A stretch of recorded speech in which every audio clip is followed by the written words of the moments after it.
Bonjour à tous et à tous, bienvenue dans cette cinquième édition des Semaines de l'évolution professionnelle. Nous sommes ravis de vous accueillir, navrés pour le petit retard technique. Donc aujourd'hui, nous nous réunissons sur les Semaines de l'évolution professionnelle qui a eu lieu du coup du 7 au 18 octobre. Nous sommes donc le dernier jour de cette session. Aujourd'hui, il est important du coup de vous rappeler que lors de la précédente, édition, nous avions eu 16 000 participants, donc c'est un événement qui est fort en succès. Il y avait 100 webinaires proposés autour de l'évolution professionnelle et chose importante, si vous avez loupé des sessions ou des thématiques qui vous plaisaient, il est toujours possible de les trouver sur le site www.semaine-de-l'évolution-professionnelle.fr. Alors, aujourd'hui, on va faire un focus pour commencer sur qu'est-ce que le CEP? Le CEP, c'est un levier de l'évolution professionnelle pour les collaborateurs, que vous soyez indépendant ou en entreprise et que vous soyez salarié ou demandeur d'emploi. Alors, pour, ces semaines de l'évolution, il y a 3 partenaires principaux. Il y a le réseau Avenir Actif, qui sont les opérateurs régionaux de France Compétences. Il y a le réseau de France Compétences et il y a l'APEC. Et donc aujourd'hui, on va principalement, être sur la thématique de la création d'entreprises, mais avant cela, on va se donner quelques règles. Alors pour aujourd'hui, comme nous sommes nombreux, il y a possibilité de mettre que des questions sur le chat. Comme vous le voyez, il y a ma collègue Florence Reynaud qui est avec moi aujourd'hui. On se présentera après et l'idée, c'est que vous pouvez poser vos questions dans le chat tout le long et on prendra un temps d'échange à la fin pour répondre à vos questions. Donc, comme je vous le disais, on est sur les semaines de l'évolution professionnelle. C'est un événement 100 digital qui est gratuit et accessible à tous et comme je vous le disais, on place vraiment la question, de l'évolution professionnelle au cœur du programme. Donc aujourd'hui, moi je me présente, je suis Astrid Oliver, consultante en développement professionnel à l'APEC, plus précisément, en PACA et sur le site d'Avignon et je vais laisser ma collègue Florence se présenter. Bonjour à tous. Donc, moi, je suis Florence Reynaud. Je suis consultante développement professionnel au sein du centre APEC de Toulon. Et juste pour compléter ce qu'Astrid vient de vous présenter, donc l'objectif des semaines de l'évolution professionnelle, c'est bien de pouvoir tout comprendre des enjeux de l'évolution professionnelle et des dispositifs mis à votre disposition aussi bien pour les individus, donc salariés ou demandeurs d'emploi, que pour les entreprises. Merci Florence. Alors aussi un petit focus juste afin que vous puissiez nous identifier qui sommes-nous l'APEC? Donc l'APEC, c'est l'Association pour l'emploi des cadres. Notre cœur de métier est donc le conseil en évolution professionnelle. Nous avons 3 grandes missions. C'est l'accompagnement des cadres tout au long de leur carrière et parcours professionnel, l'accompagnement des entreprises, principalement TPE et TPME, pour le recrutement de leurs cadres et nous sommes aussi observateurs de l'emploi cadre. Donc vous retrouverez sur notre site, pas mal d'études sur le marché, notamment, sur toute la partie, emploi et basse.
Alors juste pour compléter, peut-être ce qu'Astrid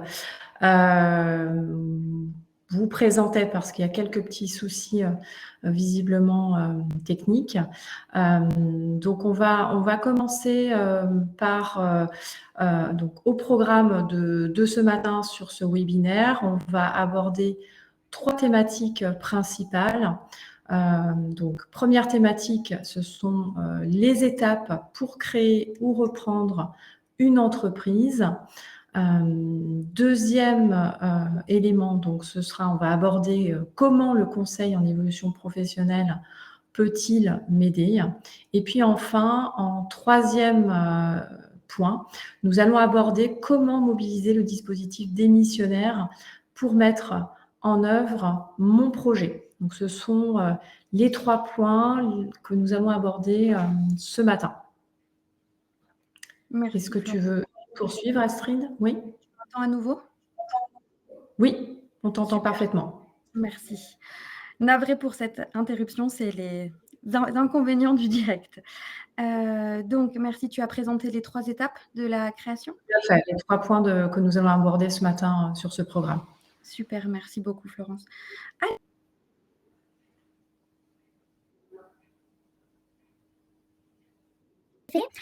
On va articuler son projet de création, projet qui pourrait être un projet de formation ou de reconversion. Donc, il y a toute une méthodologie, je pourrais dire ainsi, à se mettre en place. Donc, c'est utiliser en effet les bonnes méthodes pour concevoir, planifier son projet. En effet, qu'est-ce qui va être important à mettre en termes de deadline, comment les étapes vont-elles s'imbriquer les unes entre les autres. Il y a aussi l'idée de s'entourer des bonnes personnes, parce que selon les étapes de la création d'entreprise, ou en tout cas du projet de création d'entreprise, on va avoir besoin de différents experts. On y reviendra plus tard, mais il y a des questions sur les formes juridiques, il y a des questions sur l'activité en elle-même, si elle est réglementée. Donc, il faut avoir les bons éléments pour pouvoir bien ficeler son projet et être en sécurité. Ensuite, il faut toujours penser à des pistes alternatives, parce qu'un projet, ça peut vivre de plusieurs manières, et peut-être que justement en réfléchissant à votre projet à venir, vous allez pouvoir déceler des opportunités ou des alternatives auxquelles vous n'y avez pas pensé. Et enfin, il y a aussi la question, comme je vous disais, par rapport aux métiers notamment réglementés. Je vous donne l'exemple d'une reconversion, par exemple, et vous devriez ouvrir une boulangerie. Il faudrait à ce moment-là avoir boulangerie pour pouvoir l'ouvrir. Donc là, c'est la question de: est-ce que j'ai besoin de me former pour pouvoir créer mon entreprise? Donc, on va aller plus précisément dans les étapes d'un projet de création d'entreprise. Alors, aujourd'hui, on va vraiment vous parler de toutes les étapes. Pour autant, il est nécessaire de vous rappeler que l'APEC accompagne principalement dans la première étape, en tout cas l'adéquation entre le porteur de projet et le projet. Pour toute la partie juridique et financière, ce sera avec d'autres acteurs, mais on pourra vous donner des pistes pour aller plus loin. Donc, en effet, comment le conseil en évolution professionnelle peut vous aider dans cette adéquation porteur et projet? C'est vraiment tout l'intérêt d'aller questionner vos motivations. Quelle est l'émergence d'idées?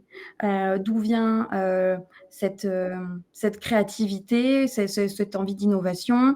Qu'est-ce qui vous amène potentiellement à quitter le salariat ou être sur une autre forme d'emploi? Il va y avoir aussi toute la question de votre entourage. Comment vous incluez ça dans votre projet personnel? Ensuite, la deuxième étape pour un projet de création, ça va être l'étude commerciale, parce qu'il est important de savoir déjà comment vous vous positionnez sur le marché. Est-ce qu'il y a un marché? Est-ce qu'il existe? Est-ce qu'il y a des concurrents? Qu'est-ce qu'ils sont? Comment vous allez vous démarquer par rapport à ce qui est déjà sur le marché? Et vraiment toutes les questions d'implantation pour pouvoir atteindre une cible et avoir votre marché. Ensuite, on va pouvoir parler de l'étude financière pour voir la viabilité finalement de votre projet, la faisabilité et la viabilité. Donc ça, généralement, vous allez le faire avec un expert comptable. Il est préconisé de faire un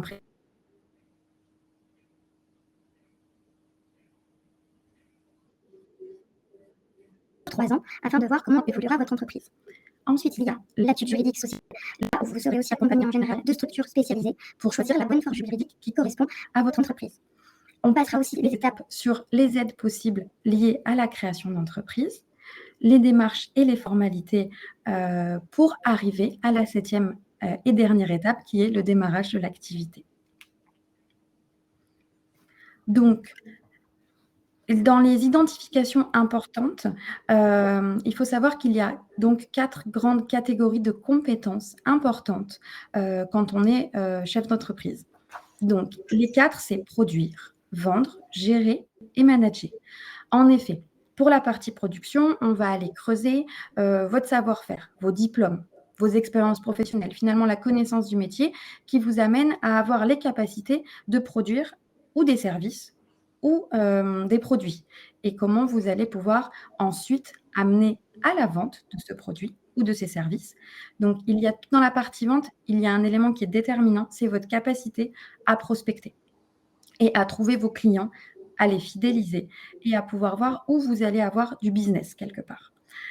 Comment après on regarde ses clients et comment on est dans cette posture d'écoute et de conseil pour pouvoir pérenniser son entreprise. Ensuite, il y a la partie gestion qui est déterminante également. En fonction de ce que vous allez avoir comme activité, il y aura probablement de la gestion de stock, réfléchir aux charges et à la trésorerie, parce que ça veut dire qu'on a besoin d'avoir de la liquidité pour pouvoir avoir ces produits. Et donc, toute la gestion du délai, des stocks, de la livraison, pour ne pas se retrouver à flux tendu ou en manque de produits. Et ensuite, dans un autre temps, il peut y avoir la partie managériale. Parce qu'en effet, quand on est chef d'entreprise, on peut être amené à grandir, à recruter des collaborateurs. Et à ce moment-là, il y a toute la gestion RH, la formation et le recrutement de vos futurs collaborateurs qui viennent.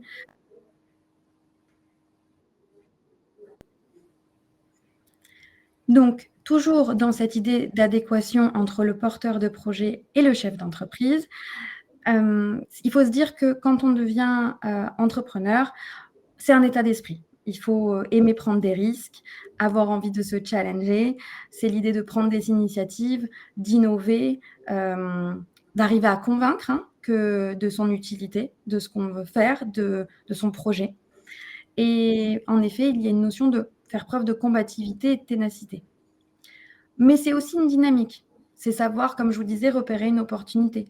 Peut-être qu'aujourd'hui, certains d'entre vous se posent la question d'avoir sa propre entreprise parce que vous avez, dans votre activité, identifié qu'il y a un marché qui serait porteur. Et donc, c'est aussi savoir aguerri vers ce qui pourrait être source d'un nouveau marché, d'une nouvelle opportunité, de quelque chose qui n'existe pas, d'apporter une différence et d'apporter surtout une réponse à un besoin émergent. Donc, c'est toutes ces questions-là. Est-ce que je vais trier partie d'une nouvelle opportunité, développer des nouveautés? Comment je me positionne par rapport à un marché qui serait émergent ou qui serait déjà existant, mais où il manque une corde à un arc? Donc, au-delà de ça, dans l'étude de marché, c'est là où aussi vous allez pouvoir peut-être identifier des nouvelles idées, des nouvelles innovations. Donc, forcément, quand on se pose la question de son entreprise, la première question va être le où. Alors, selon les activités que vous allez avoir, peut-être que vous n'avez pas besoin d'un bureau physique ou d'un lieu pour vendre. Mais en tout cas, il est important de savoir se poser la question de l'ancrage territorial, où il va être, comment il va se manifester, combien ça coûte un local, parce que là, on commence déjà à réfléchir aussi au budget nécessaire. Donc ça va être l'élément déterminant. Ensuite, il y a le qui. Je vends à qui finalement? Qui vont être mes clients, ma cible?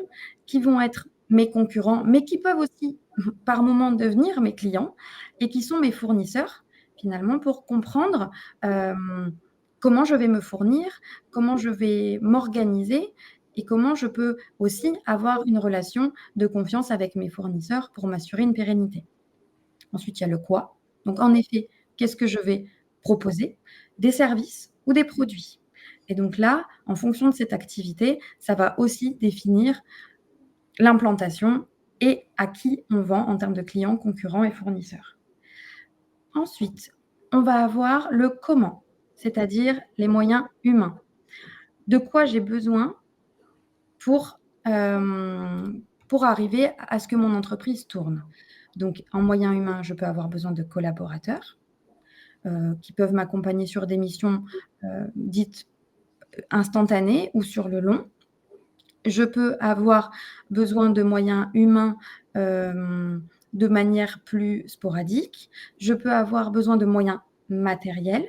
Alors pour les besoins matériels, tout va dépendre de l'activité, mais on peut avoir besoin d'un ordinateur, on peut avoir besoin, je vous prends l'exemple de quelqu'un qui voudrait ouvrir, un salon de coiffure, il va y avoir tout le matériel nécessaire. Donc là, c'est vraiment comment je vais mettre en place mon activité et de qu'est-ce qui va m'être nécessaire finalement pour la bonne réalisation de mon activité, et la communication, qui n'est pas à négliger. Parce que comment je me rends visible d'un marché qui ne me connaît pas, comment je me rends visible de mes potentiels clients. Et donc ça, c'est très important à se poser la question de est-ce que je suis visible uniquement sur les réseaux sociaux? Est-ce que je vais faire une grande pancarte? Est-ce que, comment va être ma communication en fonction aussi du public que je cible? Donc là, il y a vraiment une importance question entre l'adéquation entre finalement le projet et mes clients et comment je les atteins, parce que finalement, où est-ce que je les trouve? Là. Là, on est vraiment sur l'étude financière, le business plan. Alors comme je vous disais, là, vous allez être accompagné normalement d'un expert comptable. Vous avez également, en fonction de l'activité, le réseau de la CCI, donc la chambre de l'industrie et du commerce, et la CMA, donc la chambre des métiers de l'artisanat, qui peuvent vous accompagner, sur ces études financières et le business plan. Alors, comme vous le voyez ici, le plan de financement, c'est décrit comme un comment financer un projet. Donc on a à la fois, l'apport initial, mais on a aussi les coûts que vont nous coûter, l'entreprise. Et l'idée, c'est que, dans le compte de résultat prévisionnel, on dépense à la fois les dépenses et les recettes de fonctionnement.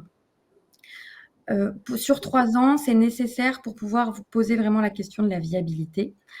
Ensuite, ce qui est important, c'est de vous dire que pour le budget de trésorerie, on est vraiment sur le total des recettes, le total des dépenses et les indicateurs financiers importants. La capacité d'autofinancement déjà, ce que vous avez comme capital par exemple, le taux d'endettement que vous avez et le taux de rentabilité. Et donc ça, c'est ce qui va vous permettre de vous projeter dans l'avenir de votre projet professionnel et entrepreneurial. Pour l'étude juridique, donc comme je vous disais, la première chose à savoir, c'est il n'y a pas de forme idéale. Il n'y a pas une forme qui va être plus arrangeante que l'autre. Ça va dépendre de vos envies et de vos besoins. Parce que les critères qui vont vous faire choisir finalement, la forme de votre entreprise, c'est lié à plusieurs situations. Il peut y avoir une nécessité d'avoir un pouvoir de décision. Donc là, c'est comment on répartit, si on est plusieurs, la possibilité d'avoir un pouvoir de décision. Le régime fiscal et social, donc là, qui va dépendre aussi, de ce qui vous va être avantageux en début de création. Et pour après, ces formes-là, elles peuvent évoluer, au fil de la pérennisation de votre structure. Ensuite, il y a la partie protection du patrimoine, parce qu'en effet, vous n'allez pas être engagé juridiquement de la même manière, selon la forme que vous choisissez et votre patrimoine aussi.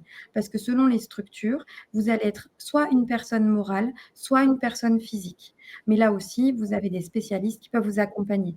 D'ailleurs, j'en profite pour vous dire que sur le site de BPI France, vous avez, un comparatif de toutes les formes juridiques existantes. Donc ça peut être un excellent moyen déjà d'aller se poser les questions, et de voir ce qui peut être avantageux pour vous. Après, en fonction bien sûr de la nature de l'activité, vous allez, être obligé, quelque part de choisir une forme juridique. Parce que si vous êtes plus côté artisanat, ça va être une forme particulière. Si vous allez être plus sur, déjà même au niveau des immatriculations d'entreprise, vous ne serez pas identifié de la même manière selon ce que vous prestez, ce que vous vendez. Ensuite, bien sûr, votre situation personnelle va déterminer un certain nombre d'éléments, dans le choix de votre, structure, de la taille, enfin non, pas de la taille, de la forme juridique de votre structure, pardon. Et bien sûr, en fonction de votre projet, la taille de l'entreprise et son développement va dépendre de tout ça. Donc comme vous pouvez le voir, sur la partie juridique, on va pas avoir la même contrainte sur les patrimoines, par rapport à la au choix que vous allez choisir juridiquement. Les entreprises individuelles, il y a en effet une confusion des patrimoines parce qu'on reste une personne physique. Alors que quand on crée une société, on devient une personne morale et c'est pour ça qu'il y a une séparation des biens et du patrimoine. Donc là, comme je vous le disais, il y a aussi une autre différence, c'est que l'entreprise individuelle, on va être uniquement sur de l'impôt sur le revenu. Donc l'impôt, il est basé vraiment après sur le résultat de l'entreprise. Par contre, pour ce qui est des sociétés, donc EIRL, SARL, SAS ou SASU, on est soit sur un impôt sur le revenu ou soit sur un impôt des sociétés avec une option, pour le URL sur l'impôt des sociétés ou une option des impôts sur le revenu pour la SARL ou la SAS pendant 5 ans. Donc là, c'est pour ça que c'est important de se poser la question du choix juridique de la forme de votre entreprise. Et donc, on va passer maintenant aux aides et je vais laisser Florence prendre la suite. Merci Astrid. Donc en effet, je vais pouvoir vous présenter les aides que vous pouvez aller chercher dans le cadre d'une création ou d'une reprise d'entreprise. Donc je vais un peu vous les détailler. Je pense que c'est important parce que bien souvent dans ce contexte de création ou de reprise d'entreprise, on est parfois un peu perdu. Il existe une myriade effectivement d'aides et d'acteurs différents. Donc, vous avez tout d'abord l'AGEFIP. Donc, c'est une aide à la création ou la reprise d'entreprise par une personne donc, qui a un handicap. Et cette aide est une participation au financement de votre projet de création ou de reprise d'une entreprise. Donc, vraiment pour le démarrage de votre activité. Elle est forfaitaire. Le montant est d'environ 6 300 € et la personne qui se trouve en situation de handicap peut déposer sa demande en ligne. Donc, vous avez sur leur site un formulaire pour pouvoir effectivement déposer cette demande.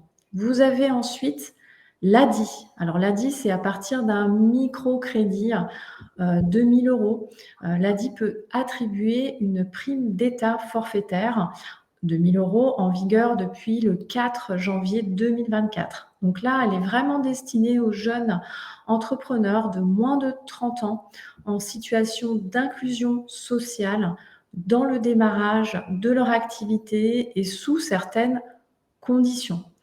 Cette prime, elle va permettre de financer tout besoin lié à la création d'entreprise.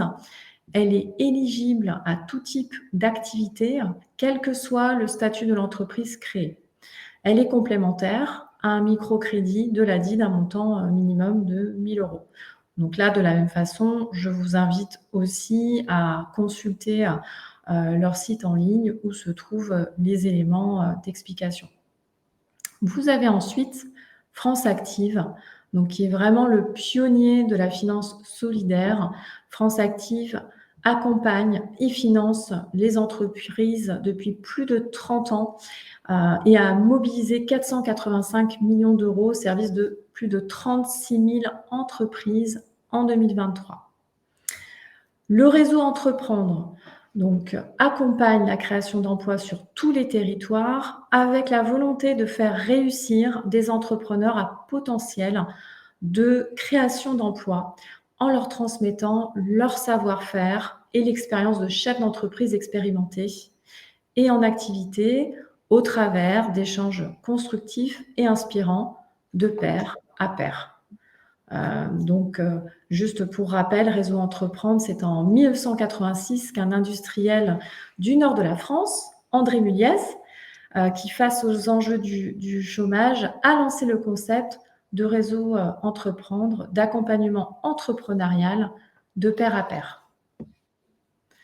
Vous avez ensuite Initiative France. Initiative France est un réseau associatif ancré dans les territoires qui fédère plus de 207 associations locales. Son comité d'agrément peut octroyer un prêt d'honneur, initiative d'un montant moyen de 10 000 €. Ce comité d'agrément constitué de membres d'experts bénévoles de nos associations locales. Donc, ils peuvent être des chefs d'entreprise eux-mêmes ou experts de l'entrepreneuriat sur votre territoire. Donc, par exemple, banquiers, experts comptables, juristes. Il s'agit d'un prêt à taux zéro, sans garantie demandée, accordé à la personne, c'est-à-dire le candidat, pas un prêt à l'entreprise. Il constitue le pilier de l'offre de services d'Initiative France aux entrepreneurs initiatives. Ce prêt renforce l'apport personnel et les fonds propres de son entreprise. Vous avez ensuite l'ACRE, donc l'aide à la création ou à la reprise d'une entreprise, qui consiste en une exonération temporaire de cotisations sociales en début d'activité sous condition d'éligibilité, bien entendu. Donc, le bénéficiaire de l'ACRE profite d'une exonération de 50% sur ses cotisations sociales jusqu'à la fin du 3e trimestre civil, suivant la date d'immatriculation de l'entreprise. Le bénéfice de l'ACRE et les formalités à accomplir diffèrent pour les micro-entrepreneurs. C'est important de le souligner.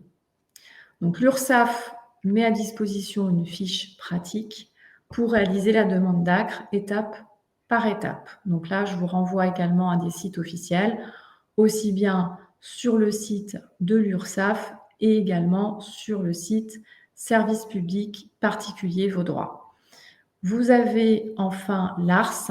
Donc l'ARS, c'est l'aide à la reprise et à la création d'entreprises, qui est une aide financière versée par France Travail, donc enseignement Pôle emploi, et qui là est destinée plus spécifiquement aux créateurs ou repreneurs d'entreprises.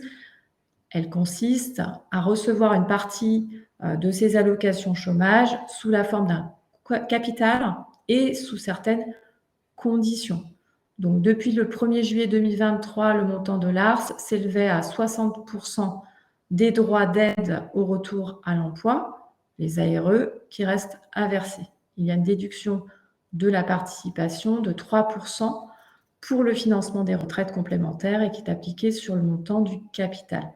France Travail donc met à disposition un simulateur pour que vous puissiez évaluer le montant de l'ARS. Donc là également, je vous invite à consulter le site sur le simulateur de France Travail et également sur le site servicepublic.fr. Vous avez également un panorama des aides à la création et à la reprise d'entreprise qui se trouve sur le site de BPI France, donc qui est également une référence en la matière et qui peut vous apporter de nombreuses informations complémentaires. Voilà pour le panorama sur les aides dont vous pouvez bénéficier en fonction de votre situation. Alors, sur les démarches et les formalités, il faut se rendre sur un guichet unique de l'Institut national de la propriété industrielle, l'INPI. Donc là, vous avez aussi, évidemment, le formulaire en ligne sur les procédures à accomplir. Donc, l'INPI va remplacer les 6 réseaux des centres de formalité des entreprises, qu'on appelle CFE, et le guichet entreprise depuis le 1er janvier 2023. L'INPI mutualise les ressources d'une dizaine de sites différents pour permettre aux entreprises et aux professionnels de réaliser l'ensemble de leurs démarches administratives. Donc, immatriculer, modifier ou cesser l'activité ou encore déposer leur compte, donc quel que soit le secteur d'activité. Donc, il va rassembler dans un seul formulaire dématérialisé toutes les démarches des entreprises. L'INPI propose enfin également une assistance en ligne et de proximité afin d'accompagner les professionnels dans la réalisation de leurs formalités.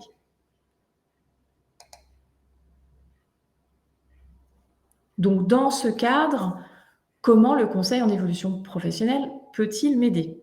Donc, sur votre territoire, là encore, vous avez une myriade d'organismes qui sont là pour vous aider. et qui pourront être évidemment vos interlocuteurs indispensables.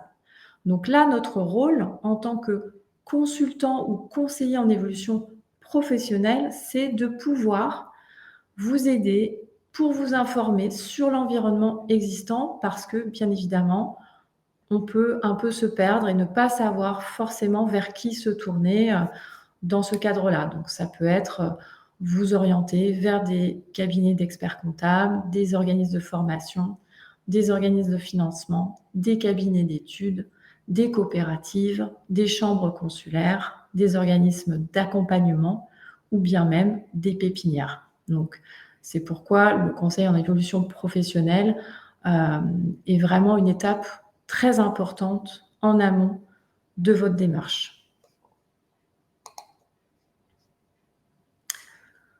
Toujours pour compléter ce que je viens de vous préciser, donc on va pouvoir aussi finalement vous aider pour avancer au mieux dans vos démarches et de vous aider à y voir plus clair et d'une certaine façon à simplifier effectivement tout ce dédale administratif et encore une fois de vraiment avoir une vision beaucoup plus claire sur toutes les informations que vous allez pouvoir recueillir et les différents interlocuteurs que vous allez être amenés à rencontrer. Alors, donc là, nous arrivons sur le 3e point de notre programme de ce matin. Donc là, je vais vous présenter le dispositif d'émission reconversion. Donc, le dispositif d'émission reconversion vous permet de bénéficier de vos ARE dès votre démission pour un projet de création, reprise ou reprise d'entreprise ou de formation. Donc là, il y a vraiment 2 cas différents. Pour en bénéficier, il y a néanmoins des prérequis qui sont incontournables et que vous devez absolument remplir. Première condition essentielle, vous devez être en CDI. Vous devez par ailleurs justifier d'au moins 1300 jours travaillés dans les 60 derniers mois.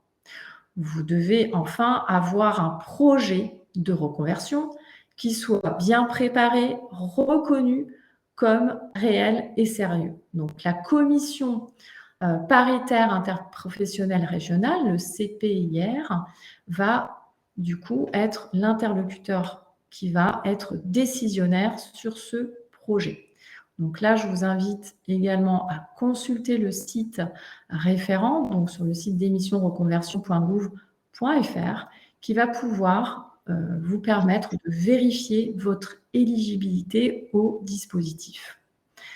Là encore, notre rôle en tant que conseil en évolution professionnelle est indispensable, fondamental et obligatoire avant votre démission. Parce que justement, notre rôle va permettre de vérifier que, par ailleurs, vous avez rempli les conditions essentielles pour pouvoir bénéficier de ce dispositif, d'une part, et vous permettre aussi de vérifier que votre projet a bien un caractère réel et sérieux. Donc, c'est vraiment très important que vous puissiez avoir aujourd'hui en tête le fait de recourir effectivement à un CEP en amont de la démarche. Alors, je vais vous présenter à présent en quelques étapes comment finalement se passe le dispositif d'émission reconversion, donc soit pour une création ou une reprise d'entreprise, soit pour une reconversion par le biais d'une formation. Donc, tout d'abord, vous vérifiez évidemment sur le site dédié votre éligibilité. Ensuite, vous prenez contact avec votre conseiller en évolution professionnelle. Donc là, en l'occurrence, pour Astrid et moi-même, nous sommes consultantes au sein de l'APEC. Donc nous recevons les cadres qui sont éligibles au dispositif. Ensuite, avec l'aide de votre consultant ou conseiller, vous allez pouvoir remplir le volet CEP, puisqu'il y a évidemment tout un volet administratif important à argumenter et à remplir, et qui va servir véritablement de base, de document officiel qui va être déposé auprès du CIPR. Donc ça demande et ça requiert pas mal de préparation. Et il faut aussi, par rapport à ça, que vous soyez déjà suffisamment bien au fait de votre projet. Si vous n'êtes pas au clair avec votre projet, c'est trop tôt. Là, il faut vraiment que vous ayez déjà bien maturé le projet et que finalement, il ne reste plus qu'à le mettre par écrit dans un argumentaire. Voilà, parce que c'est vraiment comme une soutenance finalement, et c'est important d'avoir tous ces éléments. Donc, le dépôt de dossier, comment ça se passe? Ça se passe de manière dématérialisée en créant un espace personnel sur le site Transition Pro. Donc, chaque région a donc une commission Transition Pro. Donc, suivant les régions, il faut que vous puissiez regarder quel est le référent sur votre périmètre. Donc, il s'agira de déposer votre volet CEP, donc votre argumentaire, mais également, donc pour ceux qui sont sur de la création, de la reprise d'entreprise, d'y joindre également une étude de marché, un prévisionnel financier. Donc, c'est pourquoi il est vraiment important que vous soyez le plus au clair et le plus avancé sur tout votre projet, puisque ça, ce sont des annexes qui sont vraiment essentielles et qui vont véritablement donner du poids et du crédit à votre dossier. Donc, la commission Transition Pro va disposer de 2 mois pour donner sa réponse. Et au-delà de ce délai légal, votre demande est considérée comme acceptée. Donc là, très important aussi dans le timing, mais ça, votre consultant ou conseiller en évolution professionnelle, bien évidemment, vous rappellera finalement le rétro-planning à respecter. En cas de réponse positive, vous avez ensuite 6 mois maximum pour vous inscrire à France Travail. Et puis ensuite, une fois l'inscription à France Travail effectuée, vous avez 6 mois maximum pour mettre en œuvre votre projet. En cas de refus, vous avez quand même la possibilité de faire un recours. Donc, dans des délais assez contraints, il faut le faire assez rapidement, mais vous avez aussi cette possibilité. Bien évidemment, donc là, point également très important à souligner ce matin, il faut que vous attendiez la décision de la commission avant de démissionner. Parce que, bien évidemment, vous ne pouvez pas présumer de la réponse définitive. Il faut vraiment vous assurer que votre projet sera validé et que vous pourrez être indemnisé, puisque France Travail va bien évidemment s'appuyer sur la décision, la notification d'acceptation de votre dossier. Donc ça, c'est très important de l'avoir en tête. Ne démissionnez pas avant d'avoir la réponse définitive officielle de la commission.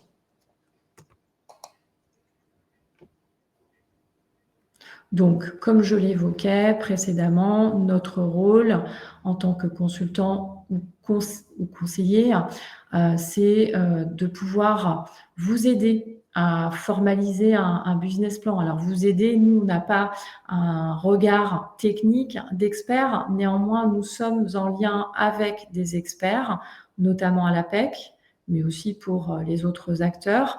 Et nous pouvons vous orienter sur des sites, des interlocuteurs qui peuvent vous aider à formaliser ce business plan. On va pouvoir aussi faire le tri avec vous sur toutes les informations que vous avez pu recueillir et qui ne sont pas forcément très claires. Également, évoquer avec vous quels sont les financements possibles. Je les ai présentés sur les slides précédentes, mais bien évidemment, nous faisons à chaque fois un point avec nos cadres pour vérifier qu'ils aient toutes les informations essentielles.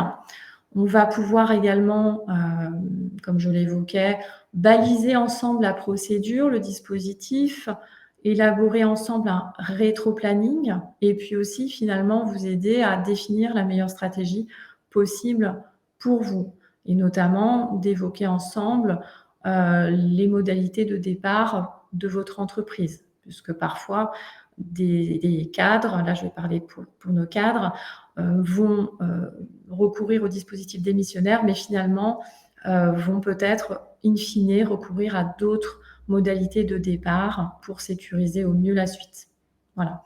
Et puis, évidemment, vous redonner les organismes d'accompagnement qui soient complémentaires à nos services. Et puis, bien évidemment aussi, de vous aider dans cette période qui est parfois source, évidemment, de stress et d'inquiétude.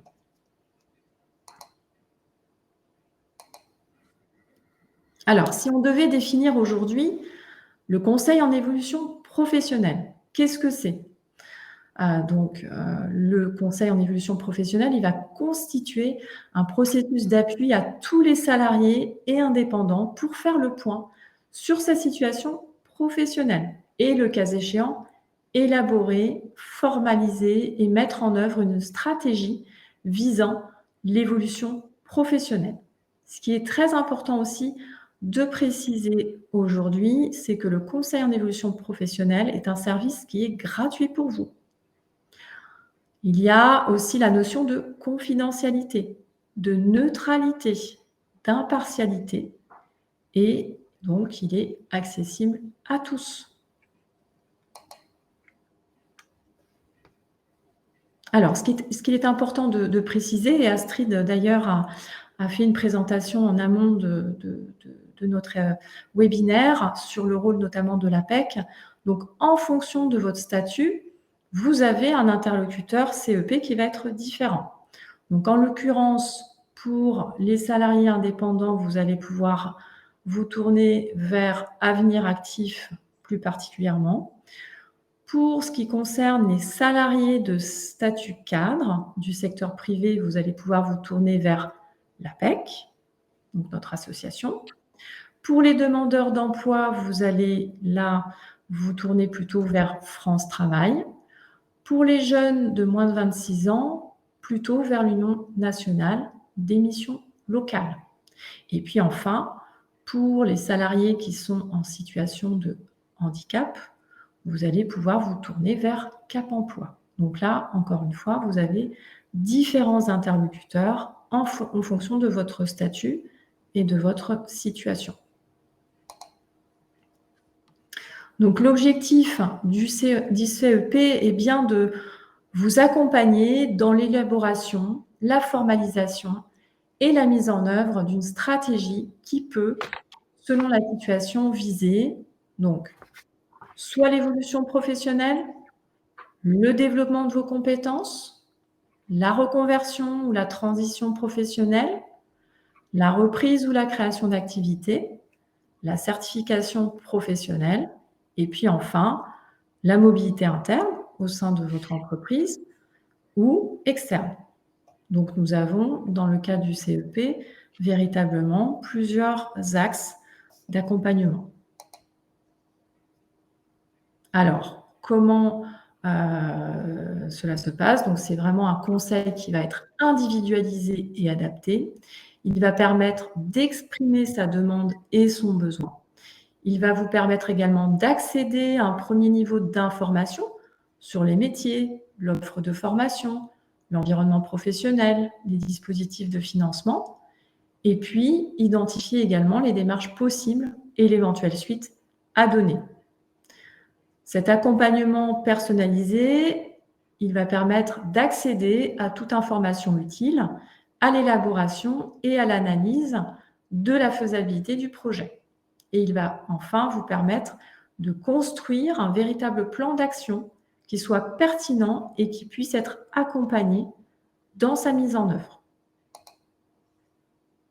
Donc, pour prendre rendez-vous avec un conseiller, vous avez le site de référence, donc moncep.org, pour trouver votre conseiller en fonction, encore une fois, de votre statut. Nous avons à présent donc terminé notre présentation. Est-ce que, Astrid, tu as des points complémentaires à ajouter à ce que je viens d'évoquer? Écoute, non, c'était très complet, mais je pense que les questions qui ont été dans le chat vont permettre de donner certaines précisions demandées. Donc, je vais te donner quelques questions, tout en sachant, mesdames, qu'on bien sûr, on ne pourra pas répondre à toutes vos questions parce qu'il y a des questions sur des statuts juridiques et que là, nous ne sommes pas les experts pour pouvoir vous répondre. Donc, plutôt que de vous dire une bêtise, je préfère que vous soyez bien accompagnés par les personnes compétentes pour ce choix-là. En revanche, du coup, est-ce que il peut être important Pour le CEP démissionnaire, ça n'existe pas pour la fonction publique, en effet, et Tout que à du fait. coup, c'est que pour Ça, les c'est très personnes. important.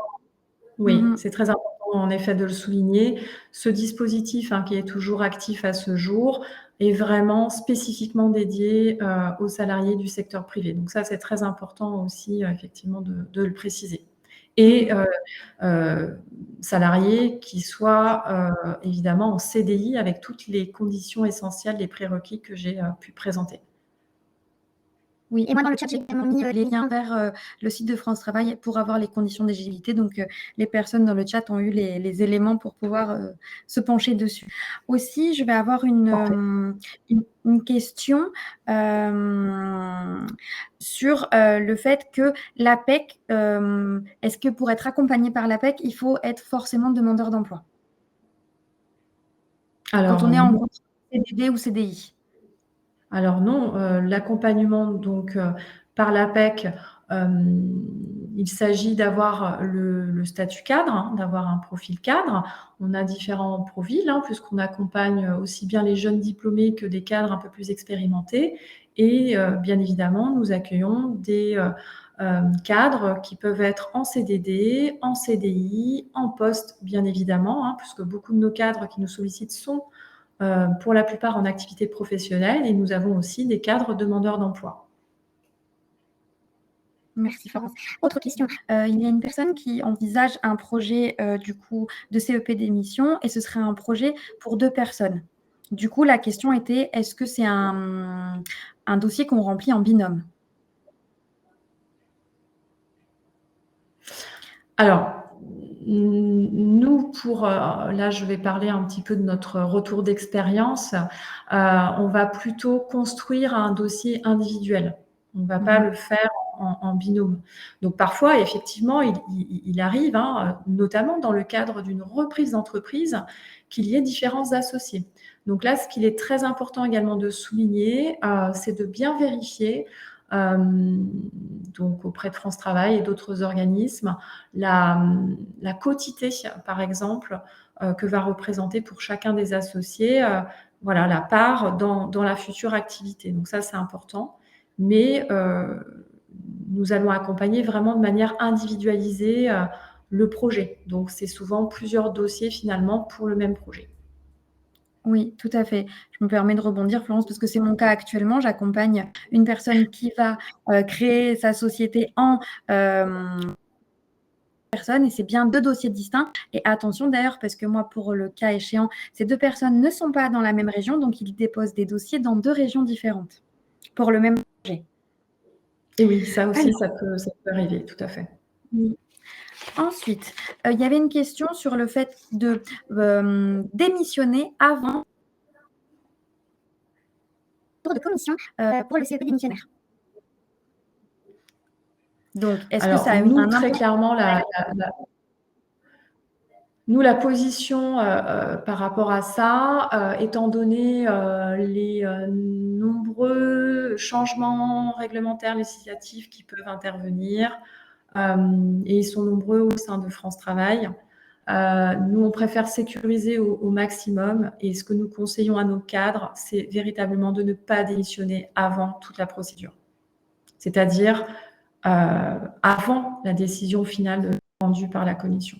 Donc vraiment pour se prémunir de toute difficulté administrative qui pourrait malheureusement se passer avec France Travail.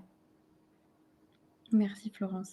J'ai une autre question qui demande si l'APEC sera en mesure d'accompagner quelqu'un qui aurait travaillé dans un autre pays mais qui veut, réfléchir à un projet de reconversion en France. Bien sûr, tout à fait, c'est possible.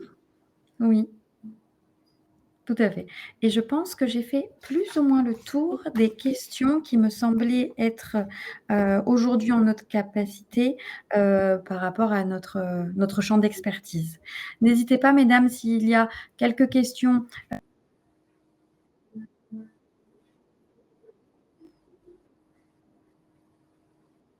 Laquelle je n'ai pas donné la parole, c'est parce que vous sortez complètement de notre champ de compétences. Et après, pour tout ce qui est les aides, en effet, il faudra se rapprocher des acteurs vraiment locaux et en fonction aussi De votre, statut.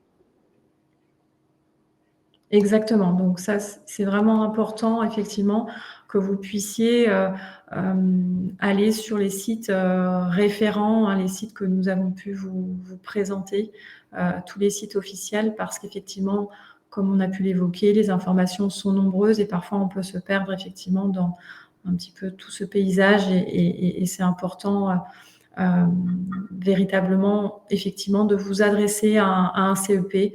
Je pense que c'est le plus simple lorsqu'on veut vraiment être sécurisé, le plus au clair par rapport à toutes ces démarches.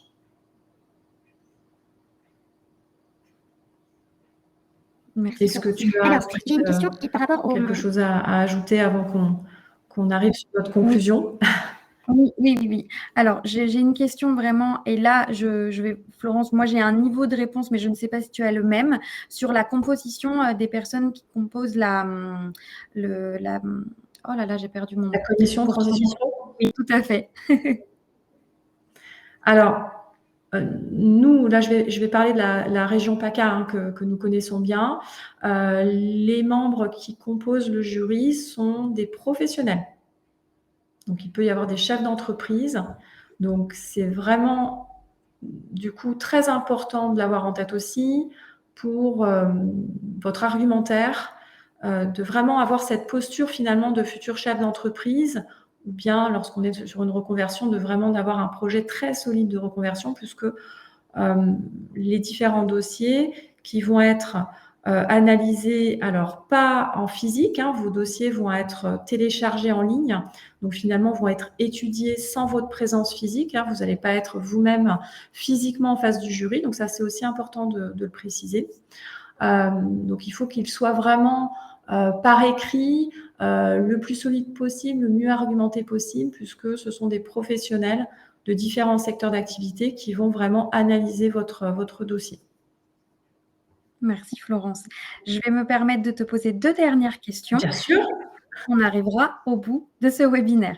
Très bien. Alors, j'ai une question sur, est-ce que les rendez-vous à la CCI sont-ils payants? À ma connaissance, non. Je pense Ça qu'on va peut... dépendre des dispositifs, en fait, que Voilà, vous ça allez, dépend des avoir. dispositifs, exactement. Oui. Mmh. Rendez-vous conseil, non. En tout cas, première rencontre, prise de contact pour pouvoir, connaître, leur dispositif, ce qu'ils peuvent vous proposer en termes d'accompagnement. Après, en fonction de ce que vous allez choisir, je sais qu'il y a une formation sur 5 jours pour devenir entrepreneur. Là, ça va être payant, mais ça peut être finançable par le CPF. Donc après aussi, Exactement. à réfléchir. Tout à fait. Et l'autre question était sur le fait que nous n'accompagnons pas les fonctionnaires. L'APEC, au sens l'APEC, est-ce que nous accompagnons les personnes de la fonction publique? Alors, il nous arrive, bien évidemment, d'avoir des cadres de la fonction publique, donc qui se tournent vers nous parce que ils n'ont pas forcément les informations nécessaires au sein de leurs administrations respectives. Donc, même si effectivement nous avons pour l'essentiel des salariés du secteur privé, bien évidemment, nous accueillons aussi des cadres qui sont fonctionnaires de la fonction publique. Merci Florence. Alors, pour clôturer, je tiens à vous préciser que, vous pourrez retrouver, comme je vous disais, sur le site de la semaine d'évolution professionnelle, tous les replays, ce qui fera que vous pourrez retrouver nos dispositifs et le diaporama de la présentation d'aujourd'hui. Et la dernière question à laquelle je vais répondre de Nathalie, c'était, pour votre rendez-vous APEC, si vous avez besoin de prendre un rendez-vous avec l'APEC, vous n'avez pas besoin de préparer des choses. Bien sûr que si vous avez déjà préparé des éléments concernant une reconversion ou un projet de création, plus vous avez d'éléments, mieux c'est. Mais il n'y a pas de prérequis. En tout cas, on ne va pas vous demander d'avoir déjà composé un dossier pour rencontrer l'APEC. Exactement. Voilà, Florence, je te laisse le mot de la fin, si tu es d'accord. Bien, donc nous n'avons plus d'autres questions, Astrid? Plus aucune question qui sera dans notre champ, en tout cas. D'accord, très bien. Très bien. Écoutez, on va pouvoir mettre fin à ce webinaire. Merci à tous et à toutes pour votre participation et nous espérons avoir pu vous donner, en tout cas aujourd'hui, des informations essentielles dans le cadre de cette semaine en évolution professionnelle. Et je crois d'ailleurs, Astrid, que nous clôturons nous-mêmes donc cette semaine. Très bonne continuation à tous. Au revoir. Belle journée. Au revoir. Au revoir.